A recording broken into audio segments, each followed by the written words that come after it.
How's it going, guys? So this is Tim Credeur again with Servpro of East Baton Rouge and Ascension Parish. And I am here again for video number 2 of our flood tips and action steps in the case of large flooding. Most of this content is focused on commercial properties, large facilities, hospitals, schools, plants, complexes, even large apartment buildings. That's kind of what this focuses on, but obviously the tips can be utilized in a residential area as well. But a lot of the content is focused upon understanding what are my steps necessary for minimizing any secondary damage or any dangers that could possibly happen after the flood. And there are many. We see many, deaths, injuries, and secondary damage due to behavior post event. And so we want to cover some of those things and help out as many people as possible. Now, last time we really covered some flood prevention tips. You can watch that video last time. But today, what we're going to focus on is some action steps right before the flood, and then what do I do after the flood? Okay, so I'm going to post some of this, some of these things for you if you read in the comments. But let's get started. Thanks for joining us. We appreciate it. So before the flood, right? Before the flood happens, I know the flood's coming. It looks like it's going to be a bad one. I'm not really sure. I need to prepare my building for the potentiality of a flood. What are some things I need to do? In an advanced flood warning has been issued, if an advanced flood warning has been issued, there are several precautions that can be taken that are going to help you minimize the damage to certain specific areas of your business. My number one thing is I want to turn off all utilities at the main switches. So power main at the main switches, or valves, water valves or gas valves, if I'm instructed to do so. So I want to pay close attention to state and local warnings. And if they are warning me, shut off your power, shut off the gas, shut off the water, they know some things you don't know. And so due to that, we want to make sure we understand before we need to do that, where is my power main? Where is my water main? Where is my gas main? Because sometimes the flooding can be happening a little ways away from you, and it is causing a lot of damage with power staying on or gas staying on or water staying on. And so shutting those things off at the main could help minimize a lot of damage in your business when it comes to maybe secondary damage from electrical hazards or gas pipes breaking, gas pipes bursting, water pipes being overflowed, sewage coming out. So those things can be mitigated by shutting it off at the main if instructed to by state or local officials. And that's super important to be paying attention to those communications in the process. Second, disconnect all electrical equipment and appliances. I want to disconnect my refrigerator. I want to disconnect all large like I said, refrigerators, but all large electrical equipment you may have, large printers and things like that, because when water intrudes the building, it can cause some short circuiting, and that power can cause obviously secondary damage to people or can cause fires or all scenarios like that. So all the things that are sucking up a lot of juice, I want to disconnect those from the wall. Obviously, we're shutting the power main off, but I'm going to disconnect that stuff from the wall as well as a secondary precaution. Number 3, move all vehicles out of low-lying parking garages. I was once involved in Hurricane Opal in Destin, Florida, and a lot of people parked their cars in the basement garage. And when the hurricane came, it brought a lot of sand from the beach, and it filled the lower garage up 8 feet. So everyone's cars were completely totaled, saturated in seawater and sand. Get your cars out of low-lying parking garages. I'd get them up on the 3rd, 4th, 5th floor just to be safe. But leaving them at the bottom, sometimes we forget and we're not thinking, and we leave them at the bottom, and then that water just demolishes the cars. So get your cars up 3rd, 4th, 5th floor of a parking tower, and you should be fine. raise the elevators above the bottom floor. And I've seen that a lot doing commercial, doing like beach properties after hurricane. I've seen a lot of that kind of at Hurricane Laura in Lake Charles, and we've seen a lot at Hurricane Sally out in Alabama, Orange Beach, and Pensacola. Just a ton of problems with elevators. And once those elevators start getting rusted and once water gets in there, it's just a nightmare to get those things fixed and to get them back serviced, and it's so difficult. So your best bet is to raise those elevators as high as you can and make sure that water doesn't flood them. It's going to do some damage anyway, but you want to minimize that damage by getting those elevator carts as high up as you can in the building.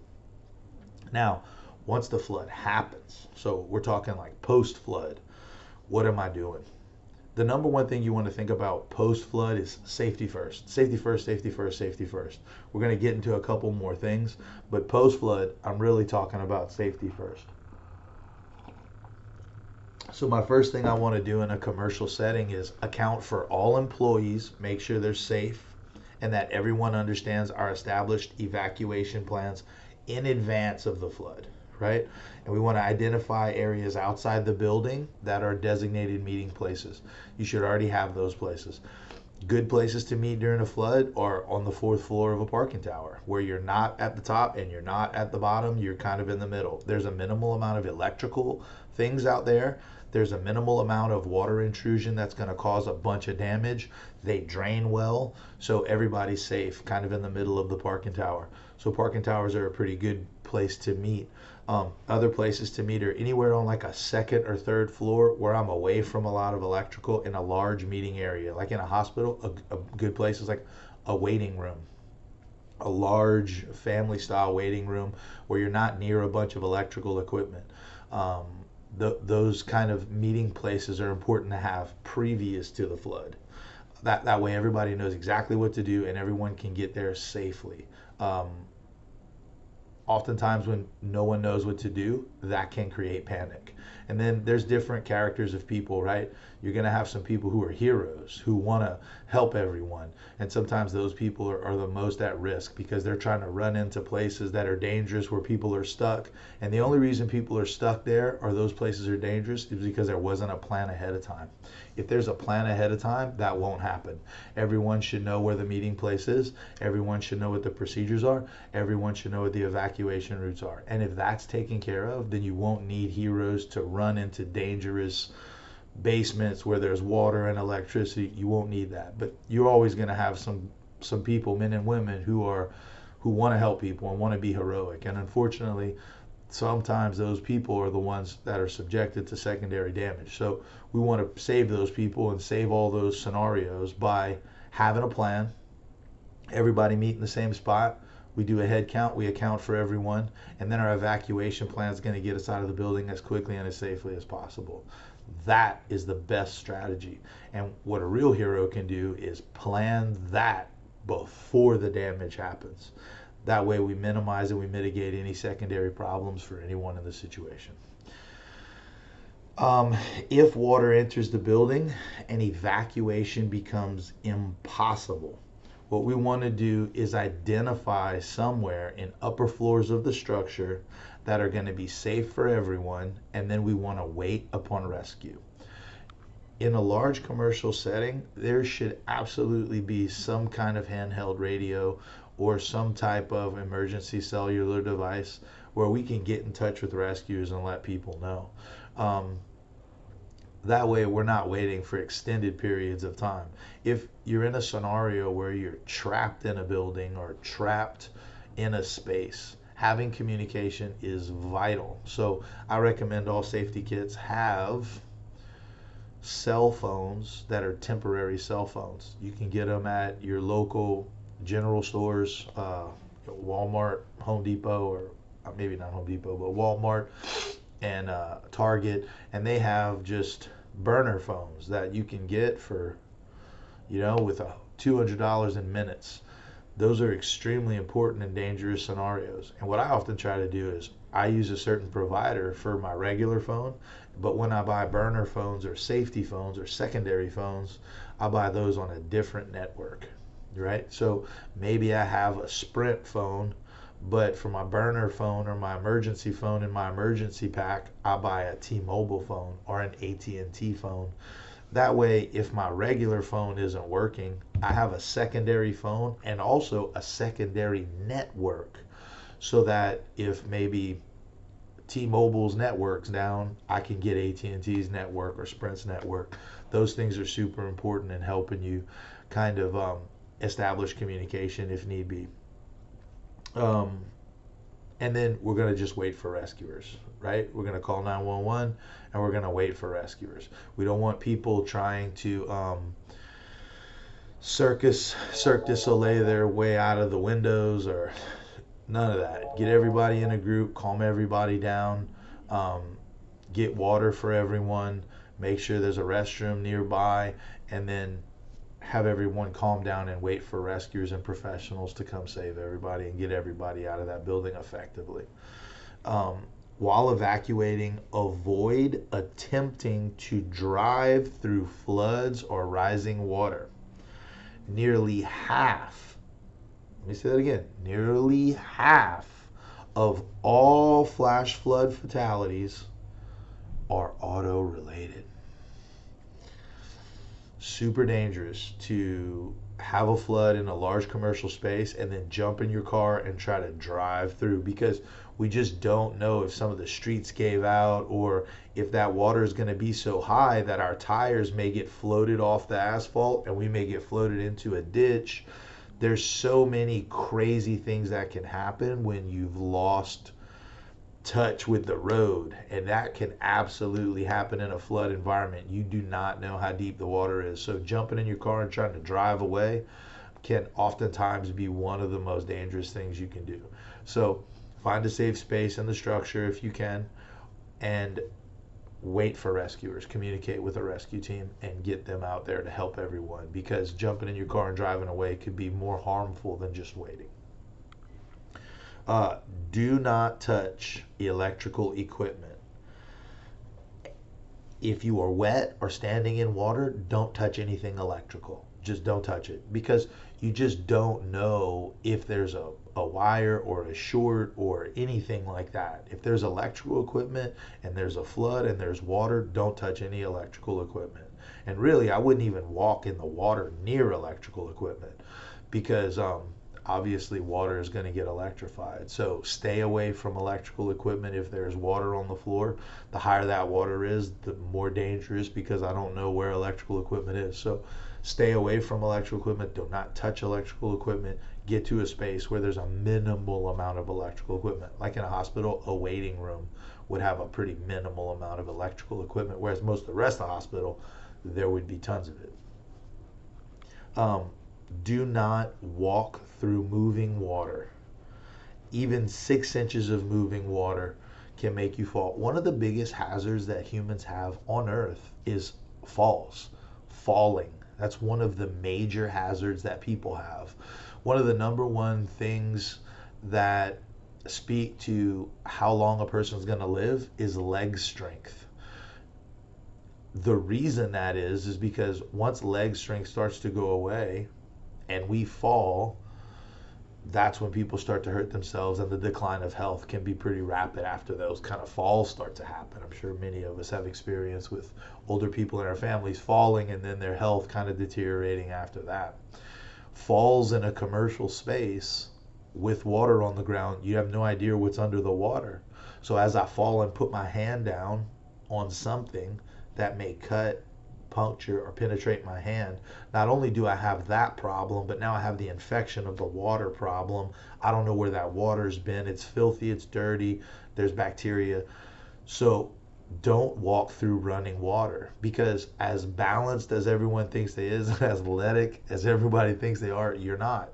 And unfortunately, 6 inches of water, 8 inches of water, that's all it needs for you to take one misstep and fall and hurt your hip, hurt your leg, puncture. So do not walk through running water, especially in a flood. It's way stronger than you think it is. Avoid Floodwaters. A lot of floodwaters contain chemicals that you sometimes can't see. Things like oil, gas, gasoline, raw sewage. The water may also be electrically charged. So if you see flood waters, stay away from them. Don't let kids go play in them. Don't stay away from raw flood waters, because there's a good chance that there's a lot of things in there that are harmful for people. There's a really good chance. There's also a good chance that that water's acting unpredictably, and it can be dangerous for anybody. So stay away from flood waters completely. Also, no, don't use open flames. You just don't know if there's a broken gas line. Sometimes we think we'll be able to smell, but we can't always smell those things. So don't use open flames. Give it some time. Don't start lighting cigarettes or lighting candles all over the place, because you just don't know how much gas may be in the air from a broken line outside. And once one of those lines catches, the damage it can do is unbelievable. So no open flames. Wait till the rescuers get there to help you. Listen for news reports to learn if the community's water supply is safe to drink. The reason that is because a lot of times in floods, the water can become unpotable, and you need to be focused on state and local governments and state and local agencies who are going to tell you if the water's okay to drink. Oftentimes the water treatment plants will get flooded as well, or due to the massive amounts of water, it will overcome their ability to purify the water or treat the water effectively. So before you start drinking tap water, you need to make sure that it is safe. And one way that you can circumnavigate that problem is to collect some safety water to have on the side that's potable in different bottles or different holders. So in the case of an emergency, everyone has some water to drink. I recommend 3 to 7 days per person. That's about a gallon a day per person. So having water is important, because oftentimes in South Louisiana, once we have floods, we see it just decimate the ability for the water treatment plants to treat water. And last but not least, do not return back to your business until authorities indicate that it's safe. Sometimes the flood will happen and we'll get a rescue and we'll get out of here and the water will dissipate, and then the next day, as a business owner or as somebody who's invested in the business, you want to come back and make sure everything's okay. But if it hasn't been walked through by an electrical specialist, a gas specialist, if you hadn't had some firefighters walk through there yet and say, okay, it's safe to walk through, those dangers could still exist. And those dangers can cause not only secondary damage to the building, but secondary damage to people. So please be careful re-entering a building until it's deemed safe by the proper authorities. I hope this made sense. Tomorrow, we're going to cover, next week, we're going to cover some ways to secure and stabilize our property and who to call in the event, in the likelihood of some of these catastrophes. I hope today made sense, and I look forward to hearing from you soon. Be safe.